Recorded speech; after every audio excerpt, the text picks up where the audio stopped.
Celui qui prend l'épée périra par l'épée. Ces paroles sont intéressantes, puisqu'elles nous donnent un principe qui nous est encore utile aujourd'hui.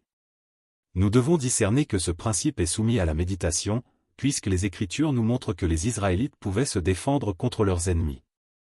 En Zacharie chapitre 12, verset 3, il est expliqué que Jérusalem se défend contre ses ennemis avec l'approbation de Dieu.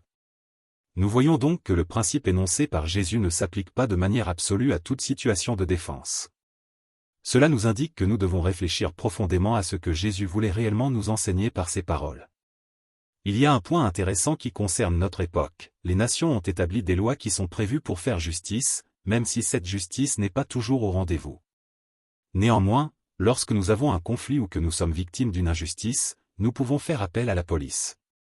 C'est notamment par ce moyen que nous pouvons respecter le principe énoncé par Jésus, sans chercher nous-mêmes à nous faire justice. Il ne faut pas oublier non plus que Dieu nous demande d'obéir aux autorités supérieures, puisqu'elles ont été établies par Dieu. Romains chapitre 13, verset 1, nous dit, que toute personne soit soumise aux autorités supérieures, car il n'y a pas d'autorité qui ne vienne de Dieu. Ainsi, aujourd'hui, nous comprenons que cette question peut se poser différemment de ce qu'elle se posait au premier siècle. Néanmoins, les paroles de Jésus nous donnent toujours un principe important à méditer. Nous devons donc chercher à discerner ce que Jésus voulait réellement dire en nous appuyant également sur les autres versets bibliques qui parlent du même sujet.